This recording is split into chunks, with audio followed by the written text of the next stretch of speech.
We're back in your hometown of Nashville. How many requests are you getting? Who's calling you just saying, dog, can you give me some tickets? Can you take care The Rock, of me? The Rock. Right, Can come you on. smell what The Rock is Yeah. cooking? He's How playing about some that? jelly Yes, roll. he is, dude. Listen, I could not believe he's been my friend forever, but he not only posted it, he posted the album cover. Yeah. The second biggest Instagram on earth. Yeah. And he's, little old me, man, or big old me, but whatever. You said you had a friendship for quite some time, but he also listened to your music during some of the darkest days in his life. So how did y'all originally strike up a friendship? I'm not making this up. The Rock was listening to Jelly Roll music when Spotify numbers said only 30,000 people were listening to Jelly Roll. What? He's really been with me from the beginning.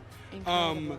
I don't share what that story is, but he has a story that the music was there for him at a moment when he needed it, and that was awesome to hear from him. This is 5, 6, 7 years ago, 8 years ago even. Wow. And we've kept in touch. He was the first person to congratulate me on my Grand Ole Opry debut. First person to congratulate me when I played the Ryman. The first DM I got when I announced Bridgestone. I mean, these pinnacles in my career. He's always the first person in my messages. I'm thinking we need a little collaboration. Right, well, Hey, I something. told him I'm Right? going to lose some weight and get my acting chops together, Oh, baby. you can give him I want singing. him to sing a song with me at the Grand Ole Opry, and I want to do a movie with him, even if I'm an extra. Like if I'm just in the background, just cooling. We're manifesting everything. Manifest Yes. it. DJ, I'm coming, baby. You know I got your back, baby. I love you. I'm coming down on a Sunday morning, handshake in my forehead pouring. You have so much to celebrate this week, especially that new country debut album that you've got out Yes. now, Whitsitt Chapel. Congratulations, and how does it feel to finally have that debut country album out for the world to hear? It's I say the word unreal all the time because I look at my name on the Billboard chart and I'm like, you dream of that when you're a kid. Like the amount of times that I've scratched out people's name on a Billboard chart and put mine on there and with a whiteout pen, and when I was in, middle school or something. So you see these moments and you're like, this can't really be me having this moment that Right. you Yeah. always see people have, and now I'm having. Can we talk about your new single, Kill a Man? Oh, dude. Which is all about your wife. It and how is. you met her in Vegas. Yes. Oh, she's the best, man. You're the one thing heaven can't save me from, and I'm far past my last chance. I have attempted to write 1,000 love songs, and I thought all of them were a little corny.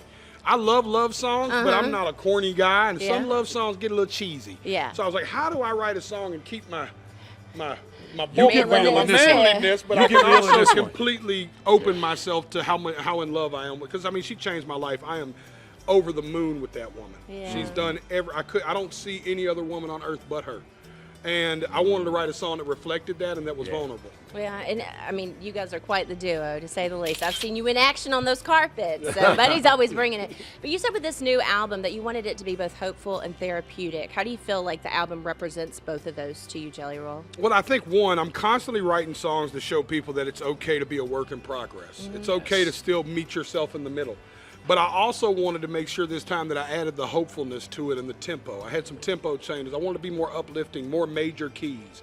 I've been so long just these sad, daunting songs that I wanted to give people a reason to move around. Yeah, I mean, this guy's gone from mixtapes to every time It's I jump in my unbelievable. truck, he is always playing on the radio. Rapper It's turned insane. singer like T-Pain. You talk about that transition, and Save Me was all about putting your struggles out there, and people identify with that. What does that mean to you, that so many people identified with your struggles and how you kind of grown? Thank you. Thank you for the question. There's no amount of celebrity or money that will ever mean more than the lady I just seen in the parking lot that's from Antioch, Tennessee, and asked could she take a picture and just told me her brief piece of her story and what she's overcame in life and how I inspire that. Yeah. Nothing. No, dude, you could throw billions of dollars at me. It'll never have the effect that I get that feeling when fans tell me the music helped them. Because long before I wrote a song, music helped me. Right. And you've even said music has saved you. You would not be here, or you would be in jail without music, and here you are. You got to think, sometimes, I said it last night on stage, it's the first time I ever said it out loud. I think at some point in life, everything in life has let me down. but music was always my consistent. Like when I had nothing else, I had a boombox. When I was incarcerated, I had a set of headphones and a little radio. Yeah. Like the darkest moments of my life, at my father's funeral, it was music that helped me cope. So it's these kind of things, these darkest moments in my life, music was always there to give me a hug. Yeah. So I just want to do that for people. Well, someone else who has not let you down, Miss Bailey Ann. Your Amen. daughter has Yeah. been great inspiration to you. So how did she inspire this album and your new music? Well, to say she hasn't let me down, is a little Well, risky. okay, She maybe- is a teenager. Right, thank you. She's That's what a I said. teenager. you teach her how to drive too For right sure. now. And she let me down.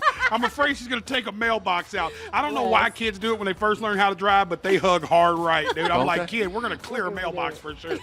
But she changed my life, man. I wanted to be a father, to be the example of the men in her life, the rest of her life, that I needed to be present and focused and attentive.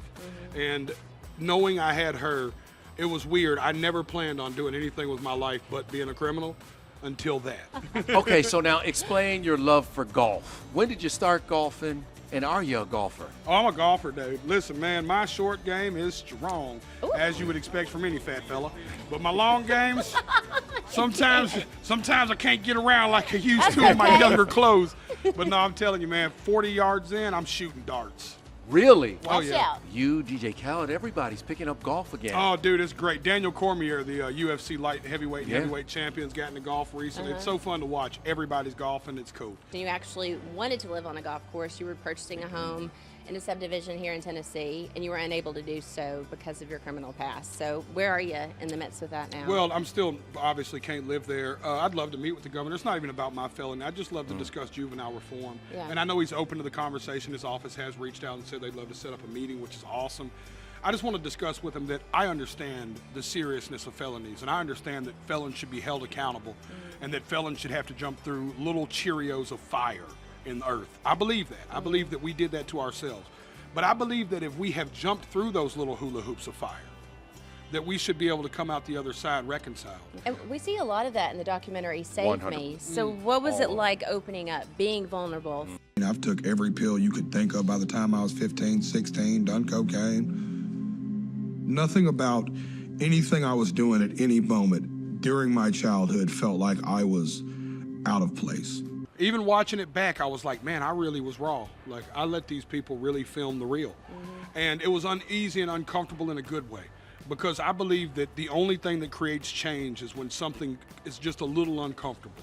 There's a famous phrase in recovery that says, you'll only have the power to change when the pain to remain the same is greater than the pain it takes to actually change.